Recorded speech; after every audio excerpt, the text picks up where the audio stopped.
नमस्कार साथियों, I study online के इस प्लेटफॉर्म पर मैं नील सैनी आप सभी का एक बार फिर स्वागत करता हूं। तो हमारी चर्चा चल रही थी दोस्तों अपने रियल एनालिसिस के पार्ट के ऊपर, यानी कि वास्तविक विश्लेषण के पार्ट के ऊपर। और इसमें अपना जो टॉपिक चल रहा था दोस्तों, वो चल रहा था सीक्वेंस का, यानी कि अनुक्रम का। लास्ट क्लास में अपन ने इसमें एक थ्योरम करके देखी थी कन्वर्जेंट सीक्वेंस के ऊपर, कि जो कन्वर्जेंट सीक्वेंस होती है, हर एक कन्वर्जेंट सीक्वेंस का क्या होता है, एक यूनिक लिमिट होती है। ठीक है, यानी कि हर एक अभिसारी अनुक्रम का अद्वितीय सीमा होती है। आज की क्लास में हम आगे बढ़ेंगे और बात करेंगे कि हर एक कन्वर्जेंट सीक्वेंस का अद्वितीय सीमा बिंदु होता है। ठीक है, और साथ ही वो सीक्वेंस बाउंडेड भी होती है।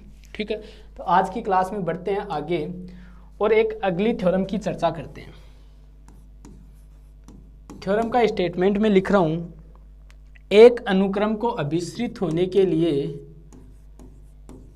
एक अनुक्रम को अभिसरित होने के लिए एक अनुक्रम को अभिसरित होने के लिए पर्याप्त व आवश्यक शर्त है कि पर्याप्त व आवश्यक शर्त है कि पर्याप्त व आवश्यक शर्त है कि अनुक्रम परिबद्ध है, अनुक्रम परिबद्ध है तथा अद्वितीय सीमा बिंदु है, तथा अद्वितीय सीमा बिंदु है। ये थ्योरम का स्टेटमेंट दिया हुआ है। इस थ्योरम के स्टेटमेंट में एक नया वर्ड आपको दिख रहा होगा और पहले भी आप इस वर्ड से गुजर चुके हो। इसमें लिखा हुआ है पर्याप्त व आवश्यक शर्त। इसका मतलब क्या होता है? इसका मतलब ये होता है कि इस थ्योरम को आपको दोनों एंड से प्रूफ करनी होती है। मतलब पहले आप इस थ्योरम को ऐसे पढ़ोगे और ये चीज़ प्रूफ करोगे, उसके बाद इस थ्योरम को उल्टा पढ़ोगे। मतलब ये हुआ कि इसका सीधा और उल्टा पार्ट दोनों प्रूफ करने हैं। मतलब पहले इस सीक्वेंस को आपको क्या लेकर चलना है? कन्वर्जेंट लेकर चलना है। ठीक है, यानी कि अभिसारी, अभिसरित का मतलब अभिसारी लेकर चलना है। इसको बाउंडेड दिखाना है और साथ ही इसकी लिमिट कैसी दिखानी है? यूनिक दिखानी है, अद्वितीय दिखानी है। उसके बाद में हमें क्या करना होगा? इस सीक्वेंस को बाउंडेड और यूनिक लिमिट पॉइंट लेकर चलना है और इसको कन्वर्जेंट दिखाना है। ये दो चीजें हमें इसमें प्रूफ करनी है, मतलब सीधा और उल्टा दोनों। पहले हम इसको अभिसारी लेकर चलेंगे और परिबद्ध और अद्वितीय सीमा बिंदु दिखाएंगे। इसके बाद में हम इसको परिबद्ध लेकर चलेंगे, साथ ही अद्वितीय सीमा बिंदु लेकर चलेंगे और इसको अभिसारी दिखाएंगे। ठीक है, तो देखो इसका प्रूफ करते हैं। साथ साथ में थ्योरम बड़ी है तो साथ में ही समझेंगे और साथ में इसका प्रूफ भी करेंगे। पहली चीज मुझे क्या दी हुई है? सीक्वेंस मुझे अभिसारी दी हुई है, तो मैं एक सीक्वेंस मान लेता हूं xn और उसको क्या मान लेता हूं? अभिसारी मान लेता हूं। माना xn एक अभिसारी अनुक्रम है। माना xn एक अभिसारी अनुक्रम है। मुझे सिद्ध करना है, अब इसमें दो चीज सिद्ध करनी है। सिद्ध करना है नंबर एक, xn परिबद्ध अनुक्रम है। xn कैसा अनुक्रम है दोस्तों? परिबद्ध अनुक्रम है। नंबर दो, इस xn की सीमा कैसी है? अद्वितीय है। तो xn का सीमा बिंदु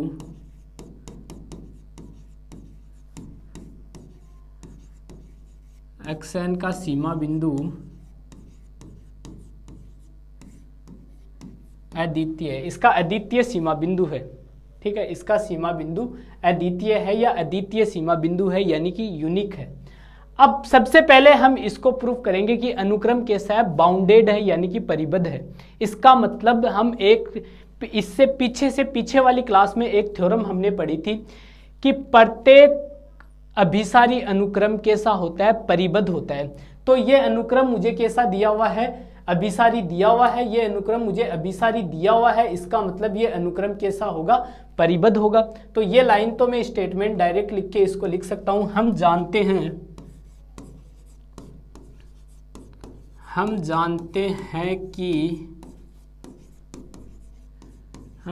हैं कि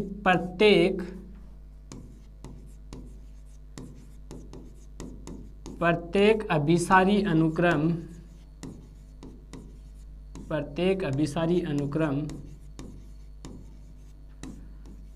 परिबद्ध होता है। प्रत्येक अभिसारी अनुक्रम क्या होता है, परिबद्ध होता है। अतः xn कैसा है,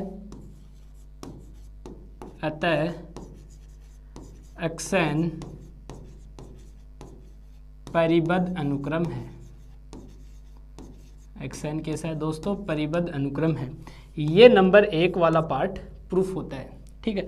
इसमें नंबर 2 हमें क्या प्रूफ करना है, 2 हमें प्रूफ करना है कि xn जो है उसकी जो सीमा है वो कैसी है, अद्वितीय है। सीमा बिंदु कैसा है इसका, अद्वितीय है। तो देखना नंबर 2 में, इसमें मैं सबसे पहले मान लेता हूं सिंस xn अभिसारी अनुक्रम है। अब xn मुझे अभिसारी अनुक्रम दिया हुआ है, अभिसारी अनुक्रम दिया हुआ है, इसका मतलब इसकी सीमा होगी। अतः माना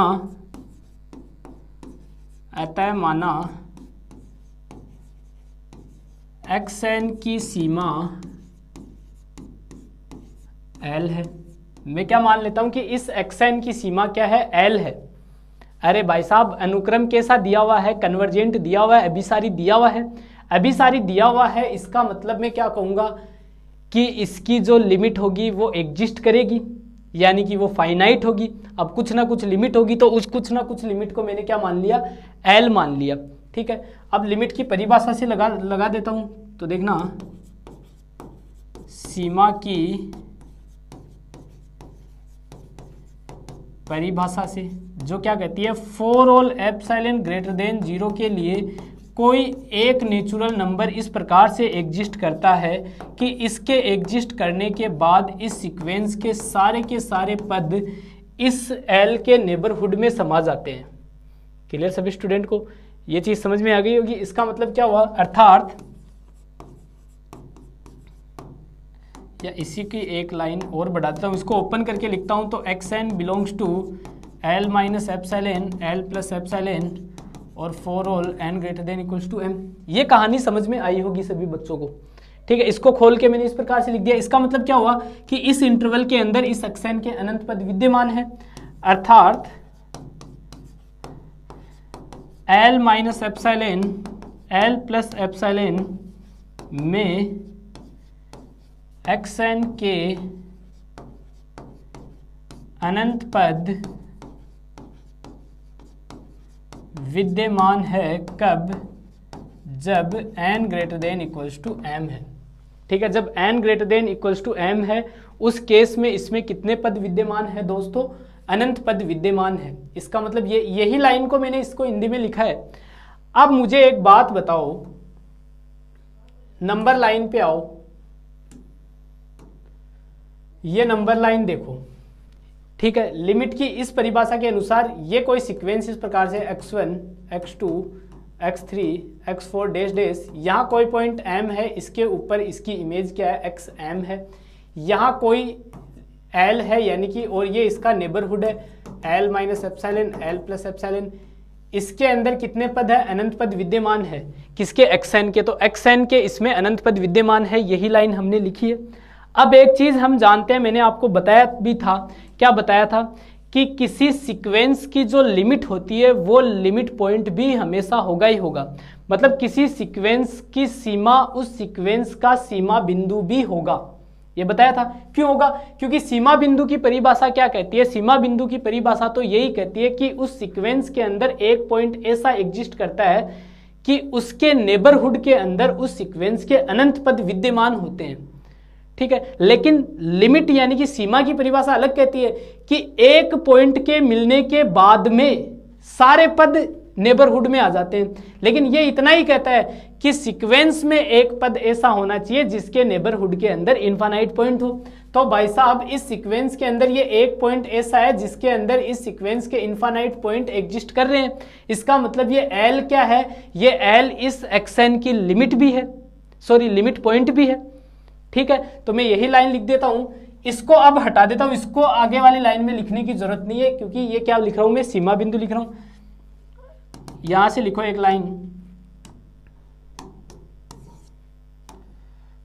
implies L minus epsilon L plus epsilon में xn के अनंत पद विद्यमान है। ये अब नहीं लिख रहा, ठीक है, ये हटा दिया। तो ये इतनी सी लाइन किसके लिए बन गई, ये सीमा बिंदु के लिए बन गई। अतः मैं क्या कह सकता हूं, अतः L xn का सीमा बिंदु है। अतः L क्या है दोस्तों, इस xn का सीमा बिंदु है। बोलो ये बात समझ में आई होगी सभी बच्चों को, क्लियर सभी स्टूडेंट को। अरे ये क्यों हटाया, क्योंकि सर जरूरत ही नहीं पड़ी, जरूरत ही नहीं पड़ी क्योंकि इसी सीक्वेंस की बात कर रहे हैं जिसकी लिमिट L है। तो भाई साहब लिमिट पॉइंट की परिभाषा भी तो ये कहती है उसमें भी कि एक पॉइंट ऐसा होगा जिसके नेबरहुड में सारे अनंत पॉइंट होने चाहिए, सारे नहीं बस अनंत पॉइंट होने चाहिए। लिमिट तो कहती है कि सारे अनंत पॉइंट होने चाहिए एक पॉइंट मिलने के बाद में, लेकिन लिमिट पॉइंट इतना ही कहता है कि एक पॉइंट ऐसा होना चाहिए जिसके नेबरहुड में अनंत पॉइंट हो। सारे अनंत हो ये जरूरी नहीं है, अलग अलग में भी अनंत हो सकते हैं जैसा कि हमने पढ़ा था। ठीक है, तो भाई साहब एक यहाँ मिल गया, मतलब ये लिमिट पॉइंट भी है, तो लिमिट पॉइंट है तो लिमिट पॉइंट में ये नहीं आता, तो मैंने ये लाइन भी लिख दी। तो यहां से मैं क्या कह सकता हूं, एल क्या है, xn का सीमा बिंदु है। बोलो ये बात समझ में आई होगी। अब मुझे सिद्ध करना है इस एल को यूनिक यानी कि अद्वितीय, इस एल को अब कैसा सिद्ध करना है, मुझे यूनिक सिद्ध करना है। क्लियर सभी स्टूडेंट को। अब देखना, अब सिद्ध करना है एल xn का अद्वितीय सीमा बिंदु है। अब इसके लिए मैं क्या करूंगा, दो सीमा बिंदु मान लेता हूं। अब यदि संभव हो तो माना, अब यदि संभव हो तो माना xn के दो सीमा बिंदु L व L डैश है। ठीक है, और दोनों के दोनों अलग अलग हैं, अर्थात अरे सेम तो मान ही नहीं सकते, दो मान रहे हैं मतलब दोनों के दोनों अलग है, अर्थात L dash L not equals to L dash. ठीक है, दोनों केसें अलग अलग है। मैं पहले केस की बात करता हूं L की। यदि L xn का सीमा बिंदु हो तो मैं क्या मान रहा हूं, सबसे पहले अगर जो L है आपका वो क्या है, इस xn का सीमा बिंदु है। L क्या हो, xn का सीमा बिंदु हो, तो भाई साहब सीमा बिंदु की परिभाषा से हम क्या कह सकते हैं, सीमा बिंदु की परिभाषा से for all epsilon greater than 0 के लिए आप कह सकते हो xn minus L less than epsilon. Clear सभी स्टूडेंट को, ये चीज़ समझ में आई होगी। ठीक है, अर्थात आप कह सकते हो L minus epsilon L plus epsilon में xn के अनंत पद विद्यमान है। ठीक है, इसके कितने पद विद्यमान है, अनंत पद विद्यमान है। कब, जब n ग्रेटर देन m हो। क्लियर सभी स्टूडेंट को, इसके अंदर कितने पद विद्यमान है, m पद विद्यमान है। क्लियर सभी स्टूडेंट को। अब हम एक बार कुछ 4 लाइनें लिखेंगे, उनको पहले लिखने से पहले मैं समझाता हूँ। एक चीज़ देखना, नंबर लाइन ड्रॉ करते हैं, ये मेरी नंबर लाइन हो गई। ठीक है, ये सीक्वेंस के पद हो गए x1 x2 x3 x4 dash dash, यहाँ मैं कोई पॉइंट m मान लेता हूँ, ठीक है, xm, और ये l, और ये l माइनस एप्सिलॉन, और ये l प्लस एप्सिलॉन, ये l का नेबरहुड हो गया, ठीक है, ये क्या हो गया दोस्तों, l का नेबरहुड हो गया। अब देखो भाई साहब, पहले मैं बात करूं इस l माइनस एप्सिलॉन की। अब देखो यहाँ मैं कोई पॉइंट m मान लेता हूं जो कैसा है, फाइनाइट है। यहाँ मैं मान लेता हूं ये पॉइंट m जो कैसा है, फाइनाइट है। कहने का मतलब है इस ब्रैकेट के इस तरफ तो कितने पॉइंट्स हैं, फाइनाइट पॉइंट्स हैं, और इस ब्रैकेट के इधर कितने पॉइंट्स हैं, इनफाइनाइट पॉइंट्स हैं। बोलो ये बात समझ में आई कि नहीं आई, क्लियर। और इसके वापस इस तरफ कितने आ गए, मान लो फाइनाइट आ गए, ठीक है, अगर इधर की बात करूं तो, ठीक है, बीच में ही सारे फाइनाइट पॉइंट्स आ रहे हैं इसके। बोलो ये बात समझ में आई सभी स्टूडेंट को। अब देखो ध्यान से देखना, ये l माइनस एप्सिलॉन का कौन सी साइड हो गई, ये LHS साइड हो गई, और ये साइड इसकी कौन सी हो गई, RHS साइड हो गई, ठीक है। अरे देखो LHS का मतलब लेफ्ट हैंड साइड और RHS का मतलब राइट हैंड साइड, ये तो राइट वाला, ये लेफ्ट वाला, तो l माइनस एप्सिलॉन का ये लेफ्ट वाला पार्ट हो गया और ये राइट वाला पार्ट हो गया, क्लियर। तो भाई साहब इस l माइनस एप्सिलॉन के इस राइट वाले पार्ट में कितने टर्म्स हैं, फाइनाइट टर्म्स हैं। मतलब इसके LHS में कितने टर्म्स है दोस्तों, फाइनाइट यानी कि परिमित पद विद्यमान है। सिमिलरली इस l माइनस एप्सिलॉन के RHS में कितने पद विद्यमान है, इसके RHS में सर इनफाइनाइट यानी कि अनंत पद विद्यमान है। बोलो ये बात समझ में आई, ठीक है। तो यही, और सिमिलरली अब मैं बात करूं इस l प्लस एप्सिलॉन की, तो इस l प्लस एप्सिलॉन का अब ये वाला पार्ट तो कौन सा हो गया, LHS हो गया, और ये वाला पार्ट कौन सा हो गया, इसका RHS हो गया। देखो ये LHS ये RHS, तो भाई साहब अब देखो इस l प्लस एप्सिलॉन के इस तरफ यानी कि RHS में कितने पॉइंट है, कितने पॉइंट है भाई साहब, फाइनाइट पॉइंट है। तो l प्लस एप्सिलॉन के LHS में कितने पॉइंट है, सॉरी RHS में कितने पॉइंट है, फाइनाइट पॉइंट है, क्लियर सभी स्टूडेंट को। सिमिलरली इसके LHS में कितने हैं, इनफाइनाइट पॉइंट है, मतलब l प्लस इसके LHS में कितने पॉइंट हैं, इनफाइनाइट यानी कि अनंत पद विद्यमान है। ये चार लाइनें समझ में जिसको आ गई उसकी ये थ्योरम कंप्लीट हो जाती है, ठीक है। और ध्यान रखना इस थ्योरम के ऊपर भी लगा लेना, very very important, most important theorem है, पूछे जाने की इस थ्योरम को पूरी पूरी संभावना बनती है। स्टार लगा लेना और इम्पोर्टेंट वाली बुक में इसको, नोटबुक में इसको डाल लेना, ठीक है। ये तीन थ्योरम जो है, एक तो BW थ्योरम जो हमने प्रूफ की थी, एक जो कन्वर्जेंट के ऊपर की इसकी लिमिट यूनिक होती है, एक ये वाली थ्योरम। तीनों में से इस बार आपको एग्जाम में एक थ्योरम 100% नहीं बोल सकता, लेकिन एक थ्योरम आपको मिल जाएगी, ठीक है। आगे चलते हैं। ये चार लाइनों के ऊपर डिपेंड करता है, ये चारों लाइनें समझ में आ गई उसकी कहानी खत्म, मतलब थ्योरम की कहानी खत्म, जिसको समझ में आई उसकी क्यों, ठीक है। तो l माइनस एप्सिलॉन के LHS समझ में आ गया, इसका RHS समझ में आ गया, इसका LHS और इसका RHS। ये ग्राफ एज इट इज बना लेना साइड में रफ में, ताकि भविष्य में जब आप इस थ्योरम को दोबारा पढ़ने बैठो तो कुछ ना देखना पड़े, सीधे से ये इसी का एज इट इज बना लेना कि इधर फाइनाइट है, इस डबले में कितने इनफाइनाइट है। ये तो पता है ना इस डबले में इनफाइनाइट क्यों है, क्योंकि डेफिनेशन ऑफ लिमिट, सीमा की परिभाषा यही कहती है कि इस डब्बे में कितने पॉइंट आएंगे, इनफाइनाइट आएंगे, ठीक है। तो अब मैं इन लाइनों को लिखता हूं बारी बारी से, ये बना लेना, मैं मिटा देता हूं इसको। अब पॉज करके इसको लिख लेना, ठीक है। ये ब्रैकेट में जो मैंने बनाया है ना, इसको साइड में रफ में लिख लेना, ठीक है। अब ये मिट गया, ठीक है। ये लाइनें मैं एज इट इज लिख रहा हूं अब, ठीक है। तो जो l माइनस एप्सिलॉन का RHS है,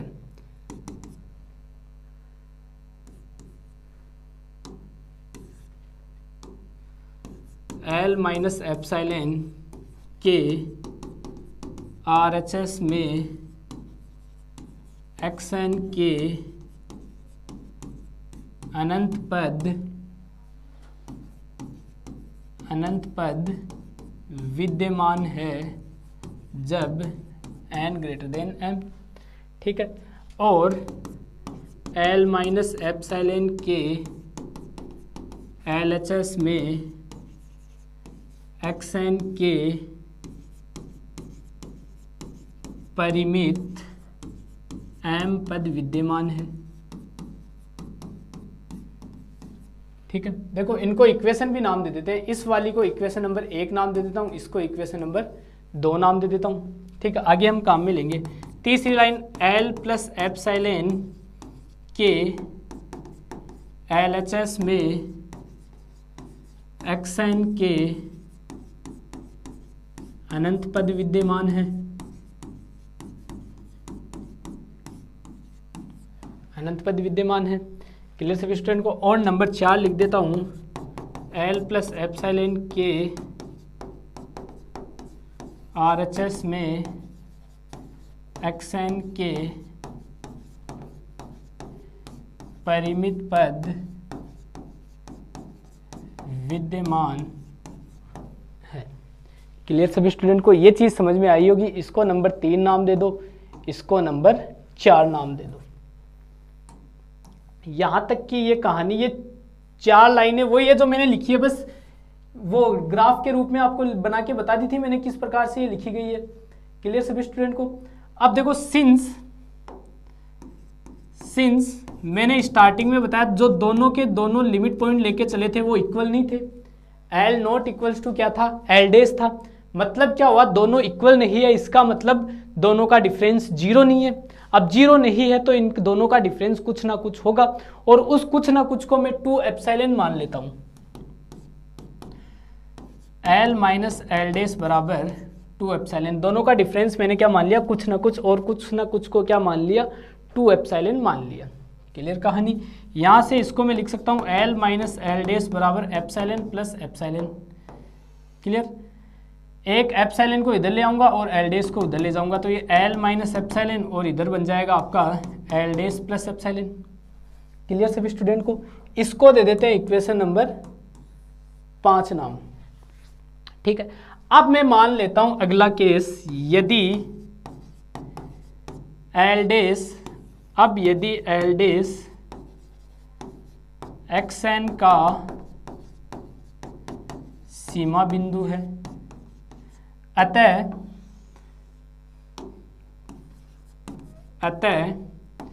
L डैश माइनस एप्सिलॉन और L डैश प्लस एप्सिलॉन के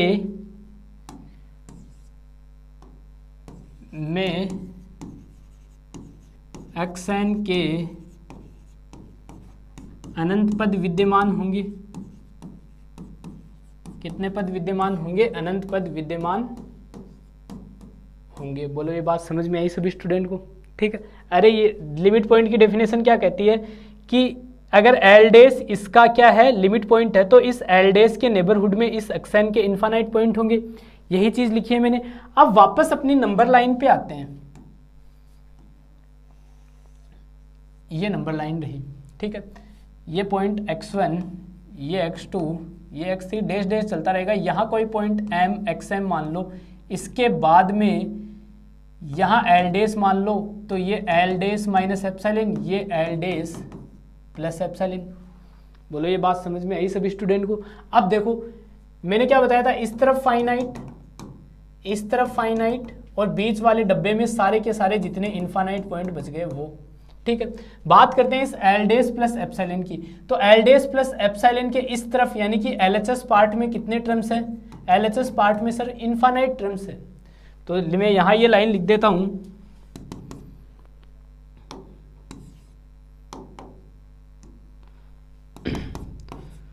L डैश प्लस एप्सिलॉन के, L डैश प्लस एप्सिलॉन के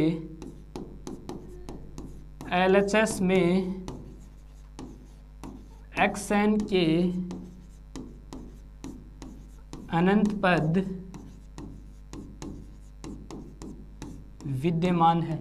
कितने पद विद्यमान है, xn के अनंत पद विद्यमान है।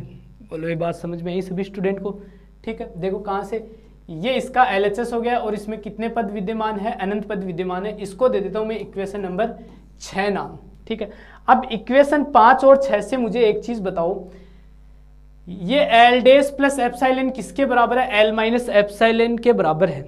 अगर L डैश प्लस एप्सिलॉन के LHS में अनंत पद विद्यमान है तो भाई साहब L माइनस एप्सिलॉन के LHS में भी कितने पद विद्यमान होंगे, अनंत पद विद्यमान होंगे। बोलो ये बात समझ में आई नहीं आई? अरे जैसा ये L डैश प्लस एप्सिलॉन है वैसा ही क्या कौन है, ये L माइनस एप्सिलॉन है। कहने का मतलब मेरा क्या हुआ, कहने का मतलब मेरा ये है कि ये दोनों यहाँ बराबर दिए हुए हैं, दोनों बराबर दिए हुए हैं, मतलब जैसा ये होगा वैसा ही कौन होगा, ये होगा। अगर इसके LHS में अनंत पद विद्यमान है तो इसके LHS में भी कितने होंगे, अनंत पद ही होंगे। तो मैं लिख देता हूं समीकरण 5 व 6 से, समीकरण 5 तथा 6 से L माइनस एप्सिलॉन के LHS में xn के अनंत पद विद्यमान होंगे, अनंत पद विद्यमान होंगे। बोलो ये बात समझ में आई सभी स्टूडेंट को? यहाँ तक की कहानी समझ में आई होगी। और यहाँ तक की कहानी इसको दे देता हूँ मैं इक्वेशन नंबर 7 नाम। अब देखो इक्वेशन 7 क्या कह रही है, इक्वेशन 7 कह रही है कि L माइनस एप्सिलॉन के, इक्वेशन 7 कह रही है कि L माइनस एप्सिलॉन के LHS के अंदर इनफाइनाइट टर्म है। ये कौन कह रही है, ये इक्वेशन 7 कह रही है। लेकिन इक्वेशन 2 क्या कह रही है आपको, इधर आओ,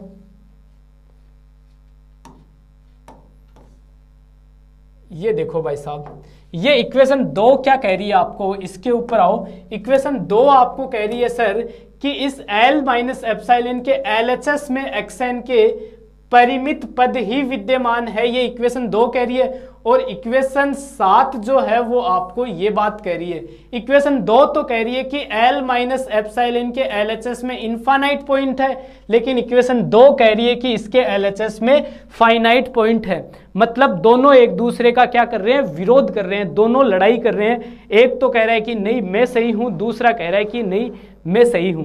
तो आप बताओ कि दोनों में कौन सही है? दोनों एक दूसरे का विरोध क्यों कर रहे हैं? क्योंकि ये इसलिए कर रहे हैं विरोध क्योंकि हमने स्टार्टिंग में इनको लड़ाने वाला काम कर दिया था। कहाँ कर दिया था? हमने मान लिया कि इसकी 2 लिमिट होती है, L 2 लिमिट पॉइंट होते हैं, L और L डैश। ये चीज़ करने के बाद में ये कहानी एक दूसरे का विरोध कर रही है।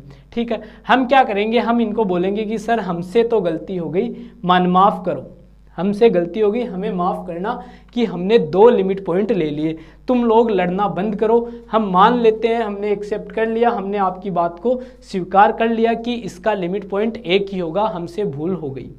ठीक है, तो हम क्या कहेंगे यहाँ से कि समीकरण 2 तथा समीकरण 7 एक दूसरे का विरोधाभास है।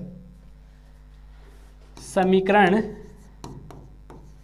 2 तथा समीकरण 7 एक दूसरे का विरोधाभास है, अतः हमारा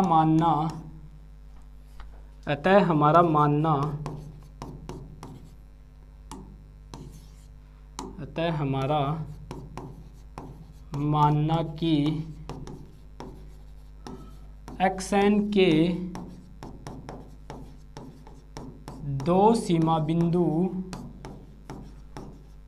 होते हैं गलत है। इसलिए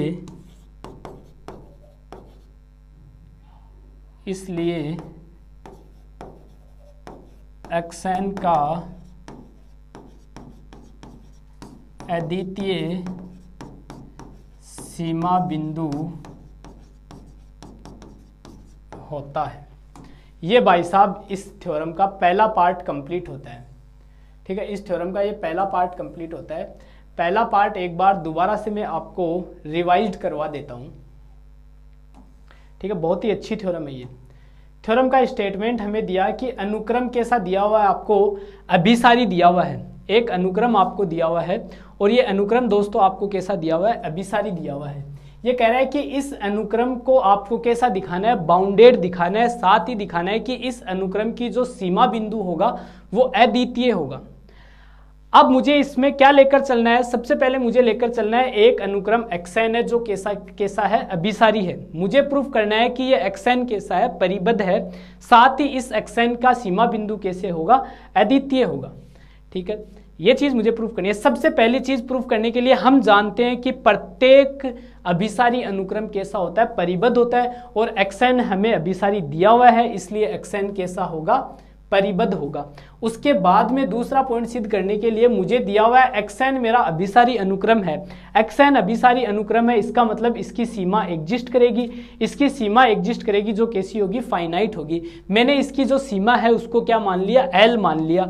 L मानने के बाद मैंने सीमा की परिभाषा लगा दी। सीमा की परिभाषा लगाने के बाद में मैं कह सकता हूं कि L माइनस एप्सिलॉन और L प्लस एप्सिलॉन के नेबरहुड के अंदर इस xn के अनंत पद विद्यमान होंगे। कब होंगे, उस केस में होंगे जब n जो है वो m से मुझे बड़ा मिल जाए, मतलब एक नंबर ऐसा मिल जाए जिसके बाद में l के नेबरहुड में xn के सारे अनंत पद कंटेन कर जाए।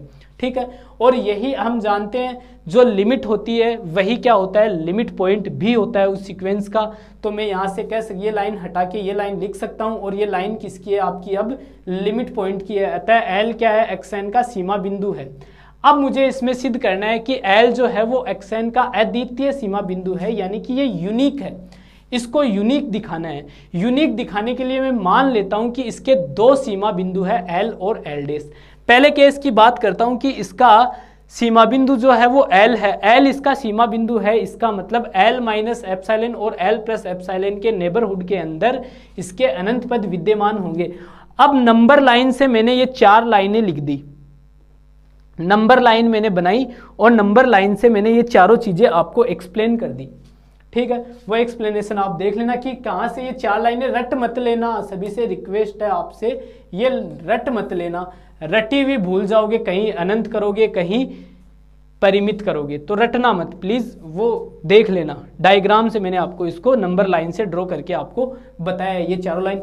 मैं एक बार दोबारा आपको जहां जो चीज रटने वाली होगी, याद करने वाली होगी, वो मैं आपको खुद ही बता दूंगा कि ये चीज आप याद कर लेना। ठीक है, जो रटने वाली नहीं है उसको रटना मत, पूरी थ्योरम को समझना। ठीक है, पूरी थ्योरम को अच्छे से समझना। जब तक पूरी थ्योरम क्लियर ना हो जाए तब तक उसको छोड़ना नहीं है, आगे नहीं बढ़ना है। पूरी थ्योरम को अच्छे से क्लियर करके ही आगे बढ़ना है। ठीक है, इसीलिए हम एक क्लास में ज़्यादा थ्योरम नहीं रख रहे।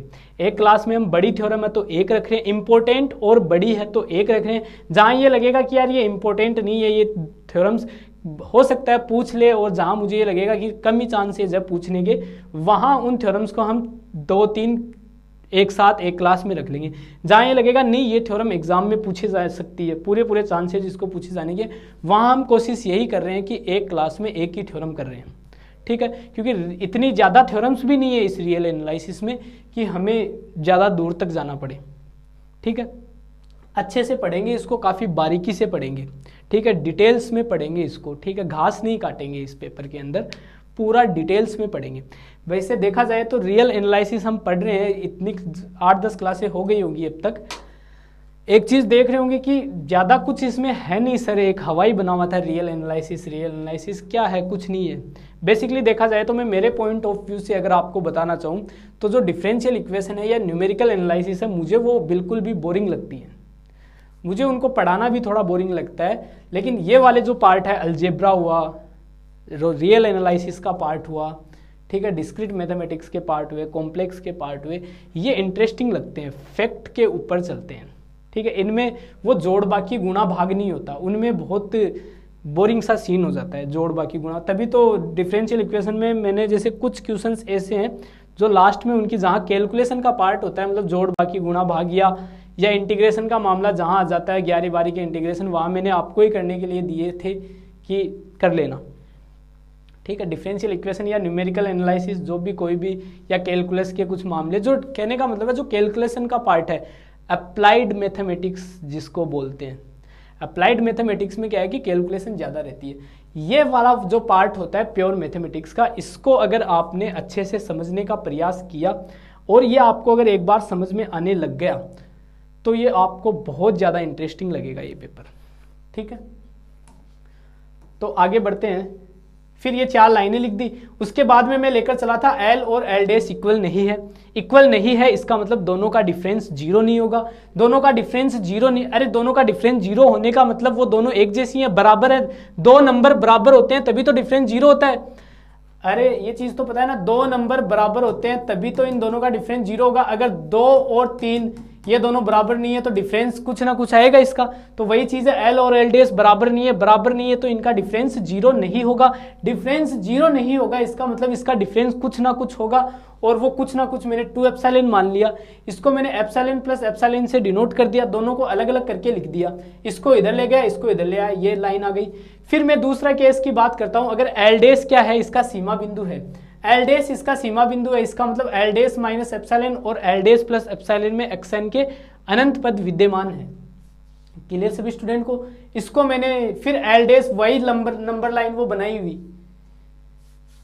ये देखो एल डैश प्लस एप्सिलॉन का ये एलएचएस है, इसमें कितने पद है, इसके अनंत पद विद्यमान है, ठीक है, इसके अनंत पद विद्यमान है। और समीकरण ये आपकी यहाँ ऊपर 5 रही थी, जहां एल माइनस ये एल डैश माइनस एप्सिलॉन और एल प्लस एप्सिलॉन क्या थे, बराबर थे, ठीक है, बराबर थे। तो अतः हमने इस थ्योरम को कंप्लीटली प्रूफ कर दिया, ठीक है। नीचे यही चीज थी।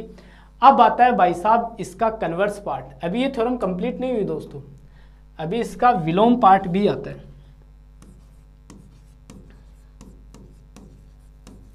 विलोमतः विलोम पार्ट में मैं मानकर चलूंगा, माना एक्सन परिबद्ध अनुक्रम है तथा एक्सन का अद्वितीय सीमा बिंदु है। एक्सन का अद्वितीय सीमा बिंदु है। सिद्ध करना है मुझे कि एक्सन कैसा अनुक्रम है, अभिसारी अनुक्रम है। सिद्ध करना है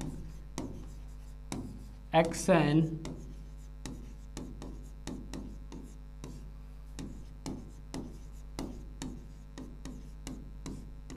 सिद्ध क्या करना है दोस्तों, सिद्ध करना है कि एक्सन जो मेरा है दोस्तों वो कैसा है, अभिसारी अनुक्रम है। अब सिंस इसकी सीमा कैसी है, अद्वितीय है सीमा बिंदु, तो मैं सीमा बिंदु मान लेता हूं, माना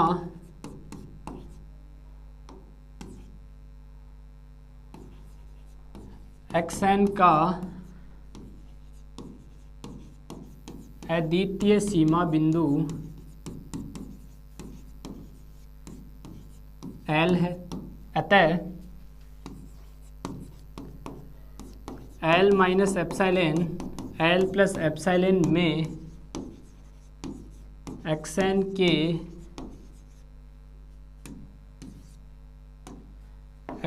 के अनंत पद विद्यमान होंगे तथा और L minus epsilon L plus epsilon में एक्सन के परिमित पद विद्यमान नहीं होंगे, ठीक है। अरे एक चीज सुनना, ये मैंने क्या लिखी है, लिमिट पॉइंट की डेफिनेशन लिखी है। यहाँ मुझे क्या, मैंने क्या माना है, मैंने मान लिया इसका जो हमें क्या दिया हुआ था, मुझे दिया हुआ था एक्सन मेरा बाउंडेड है और साथ ही कैसा है, ये अद्वितीय लिमिट पॉइंट है इसका, ठीक है। तो मैंने लिमिट पॉइंट, वो जो अद्वितीय लिमिट पॉइंट है उसको मैंने एल मान लिया, मतलब इस सीक्वेंस का मुझे एक ही लिमिट पॉइंट दिया हुआ है और उसको मैंने क्या मान लिया, एल मान लिया। अब नंबर लाइन पे आओ दोस्तों, ये नंबर लाइन हो गई मेरी, ठीक है। ये x1, ये x2, ये x3, ये डैश डैश डैश डैश चलता जा रहा है। इसका लिमिट पॉइंट एक ही है, तो वो लिमिट पॉइंट आप कहीं भी मान सकते हो। एक ही लिमिट पॉइंट होने का मतलब उसके नेबरहुड में इस सीक्वेंस के सारे अनंत पॉइंट है, इसके अलावा जितने भी पॉइंट है वो अनंत नहीं है, फाइनाइट ही होंगे। इसका मतलब यही हुआ, अर्थात मैं मान लेता हूं यहां पे ये एल बैठा है, ठीक है, यहां पे ये एल बैठा है, ये इसका ये नेबरहुड हो गया एल माइनस एप्सिलॉन और एल प्लस एप्सिलॉन, ठीक है। एल क्या है, इसका लिमिट पॉइंट है किसका, एक्सएन का। एल इस एक्सएन का लिमिट पॉइंट है, इसका मतलब इस इंटरवल के अंदर इस सीक्वेंस के अनंत पद विद्यमान है। इसमें कितने हैं, इनफाइनाइट है। ये एल मुझे यूनिक दिया हुआ है, एल कैसा दिया हुआ है, यूनिक दिया हुआ है, यानी कि अद्वितीय दिया हुआ है। अद्वितीय दिया हुआ है मतलब इस सीक्वेंस का एक ही लिमिट पॉइंट है, और एक ही लिमिट पॉइंट होने का मतलब इसके अंदर और कहीं भी अनंत पॉइंट नहीं होंगे, इसके अलावा सारी जगह फाइनाइट पॉइंट ही होंगे। अतः मैं क्या कह सकता हूं कि इसके अंदर अगर अनंत पॉइंट है तो इसके अंदर फाइनाइट पॉइंट नहीं है, परिमित पद नहीं है। और उन परिमित पद कहाँ है, वो परिमित पद बाहर की तरफ है, और इन परिमित पदों को मैं एक्स एम नाम दे देता हूं, ठीक है। यानी कि यहां पॉइंट एम है तो उसकी सीक्वेंस क्या हो गई, एक्स एम हो गई। मैं यहां लिख देता हूं माना उन परिमित पदों की संख्या, माना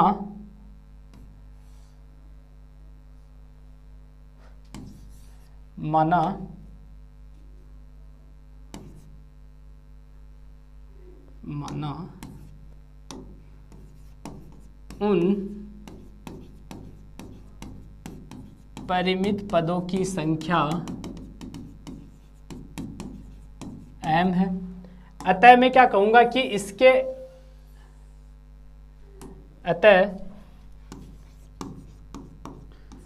L minus epsilon L plus epsilon में xn के m पद विद्यमान नहीं है, m पद विद्यमान नहीं है। इसका मतलब क्या हुआ, जो m पद है वो इस इंटरवल से पहले हैं, जो m पद है वो कहाँ है दोस्तों, इस इंटरवल से पहले हैं। बोलो ये चीज समझ में आई होगी। Therefore L minus epsilon L plus epsilon में xn के अनंत पद विद्यमान है। ये कब विद्यमान है, जब n जो है वो m से बड़ा हो, क्योंकि m जो, अब ये लाइन कहाँ से आ गई सर, बीच में घुसा दी आपने ऐसे, अरे ऐसे नहीं घुसाई, ये लाइन मोस्ट इंपॉर्टेंट थी। ये 2-3 लाइनें काफी इंपॉर्टेंट थी इसके अंदर। कैसे इंपॉर्टेंट थी उसको समझते हैं। देखो सीक्वेंस कैसी थी, कन्वर्जेंट थी, ठीक है। सीक्वेंस को कन्वर्जेंट प्रूफ करना था। अब सीक्वेंस कैसी थी, बाउंडेड थी और अद्वितीय लिमिट पॉइंट था। अद्वितीय लिमिट पॉइंट था तो भाई साहब यहां तक की कहानी तो समझ में आ गई होगी, ठीक है। यहां तक की कहानी समझ में आ गई होगी। वापस नंबर लाइन पे आते हैं। ये मैंने नंबर लाइन पे ये L माना था, ये L माइनस एप्सिलॉन, ये L प्लस एप्सिलॉन।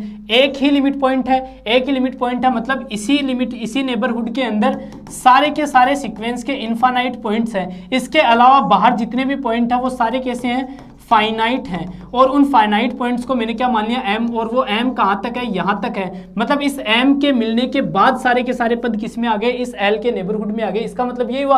और ये किसकी डेफिनेशन होती है, ये लिमिट की डेफिनेशन होती है। और लिमिट एग्जिस्ट कर रही है मतलब वो कैसी है, फाइनाइट है। और फाइनाइट है मतलब आपकी सीक्वेंस कैसी है, कन्वर्जेंट है। यही क्या था इस थ्योरम में आपको सिद्ध करना था। आई होप सभी स्टूडेंट को क्लियर हो चुकी होगी, ठीक है। अतः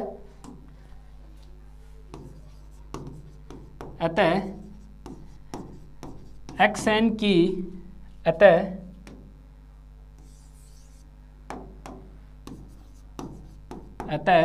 L xn की परिमित सीमा है। अतः xn अभिसारी अनुक्रम, अतः xn कैसा है दोस्तों, अभिसारी अनुक्रम है।